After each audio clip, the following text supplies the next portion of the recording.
Olá, tudo bem por aí? Hoje a gente vai mergulhar em um assunto que parece complicado, mas que na verdade é a base de como o nosso país se organiza, o artigo 24 da Constituição. Afinal, quem é que manda na hora de criar as leis que impactam a nossa vida? É o governo federal? São os estados? A prefeitura? Bom, a resposta não é tão simples, e é justamente essa complexidade que torna tudo tão interessante. Vamos desvendar juntos esse quebra-cabeça? E ó, antes da gente começar pra valer, aquele pedido rapidinho que ajuda demais. Se você curte entender melhor como o Brasil funciona, já deixa o seu like e compartilha essa análise. Assim, a gente consegue fazer esse conhecimento chegar a muito mais gente. Valeu mesmo pela força. Para a gente entender quem faz as leis, primeiro a gente precisa dar um passo atrás e lembrar o que é o Brasil. Nós não somos um país com um poder único, centralizado, que decide tudo. Nós somos uma federação, ou seja, uma união de vários entes, a União, os estados, os municípios, que têm autonomia, mas que juntos formam o nosso país. E essa ideia de federação já nos joga direto na pergunta principal, né? Quem é que pode criar leis sobre o meio ambiente, sobre os impostos que a gente paga, sobre o planejamento das cidades? A resposta para isso é o coração da nossa estrutura federal, um equilíbrio super delicado de poderes. Pensa no federalismo como se fosse um grande condomínio. A União seria o síndico que estabelece as regras gerais, aquelas que valem para todo mundo, para as áreas comuns do prédio. Já cada estado seria um apartamento, com autonomia para criar suas próprias regras internas, sabe? Desde que, claro, não desrespeitem as regras gerais do condomínio. E para esse condomínio funcionar sem virar uma bagunça, a nossa convenção, que é a Constituição, divide muito bem as tarefas de criar leis. O nome técnico para isso é repartição de competências legislativas. Vamos ver como essa divisão acontece na prática. Olha só, a Constituição organiza essa divisão de uma forma bem inteligente. Existem as competências que são só da União, para temas de interesse nacional, como criar o Código Penal. Existem as que são dos municípios, para assuntos bem locais, tipo o ônibus da cidade. Mas o nosso foco hoje está bem no meio do caminho, na competência concorrente. É aqui que o jogo fica interessante, porque é um campo onde a União e os estados atuam juntos.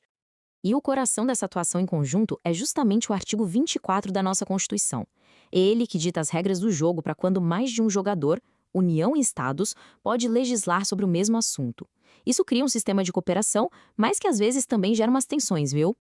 E o artigo 24 trata de coisas super importantes do nosso dia a dia. Pensa nas leis de impostos, como o ICMS, no planejamento urbano, que define onde pode construir prédio, nas normas que protegem a gente quando um produto vem com defeito, e até nas regras para preservar um bioma específico do nosso estado ou centro histórico da nossa cidade.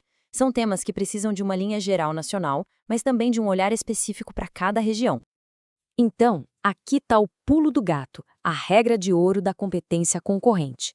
A União não entra nos mínimos detalhes. Ela cria o que a gente chama de normas gerais. É como se ela desse o esqueleto da lei. E aí, vêm os estados e complementam essa lei colocando a carne, os músculos, os detalhes que fazem sentido para a realidade de cada lugar. Certo, mas como essa dança entre a União e os estados funciona sem que um pise no pé do outro e vire um caos? Pois é, a Constituição pensou nisso e estabeleceu uma hierarquia bem clara para resolver esses possíveis conflitos. Vamos entender como isso se organiza na prática. Aqui a coisa fica bem clara. A Lei Federal da União define o quadro geral, as grandes diretrizes. Ela tem o que a gente chama de preponderância do interesse, ou seja, o interesse nacional vem primeiro. A lei estadual vem depois, para suplementar, para detalhar, para adaptar à realidade local. Mas, e isso é fundamental, a lei do Estado não pode de jeito nenhum ir contra a norma geral federal. Se isso acontecer, aquela parte da lei estadual que bate de frente com a federal simplesmente não vale. Ah, mas e se a União dormir no ponto? E se não existir uma lei federal geral sobre, sei lá, a proteção de um rio específico que passa por um estado? Aí, olha que interessante. Os estados ganham o que os especialistas chamam de competência plena. Eles podem criar sua própria lei completinha. Só que, se lá na frente a União resolver criar a lei geral dela, a lei estadual não é apagada, mas ela fica suspensa em tudo aquilo que for contra a nova lei federal. É um sistema super dinâmico, né? E vamos a uma pequena pausa. Se essa explicação está ajudando a clarear as coisas, que tal compartilhar? É um gesto simples, mas que ajuda a gente a levar esse tipo de conhecimento para muito mais gente. A gente agradece de coração e vamos continuar. Bom, chegando aqui no final, a gente começa a perceber que todo esse sistema do artigo 24, que parece complexo, não é um defeito. Muito pelo contrário. É uma escolha muito deliberada da nossa Constituição, que busca equilibrar dois valores que são fundamentais. Como disse o mestre José Afonso da Silva, e essa citação é perfeita para nossa conversa, a divisão de poderes é a alma do Estado Federal. O grande objetivo é permitir que o Brasil seja um país só, unido em seus princípios gerais, mas ao mesmo tempo diverso, flexível o bastante para respeitar as diferenças gigantescas que a gente tem de norte a sul. E isso tudo nos deixa com uma reflexão final, né? Esse arranjo tão delicado de competências que foi feito para buscar harmonia entre o Brasil como um todo e cada uma de suas partes, na prática, ele realmente consegue promover a cooperação ou acaba virando uma fonte de briga judicial e conflito político o tempo todo? Fica aí uma questão para a gente pensar. Pessoal, muitíssimo obrigada pela atenção. Eu espero de verdade que essa nossa conversa sobre o artigo 24 tenha sido útil e esclarecedora. E para quem quiser mais discussões aprofundadas, só que em áudio, eu faço o convite para encontrar o Direito Cast lá no Spotify.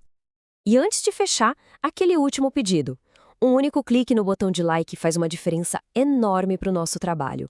É o jeito de mostrar que esse conteúdo foi relevante. A gente conta muito com esse apoio. E claro, para mais análises visuais, nesse mesmo formato, é só nos procurar no YouTube e também lá no TikTok. O nome é o mesmo, Direito Cast. Muito obrigada pela companhia e a gente se vê na próxima.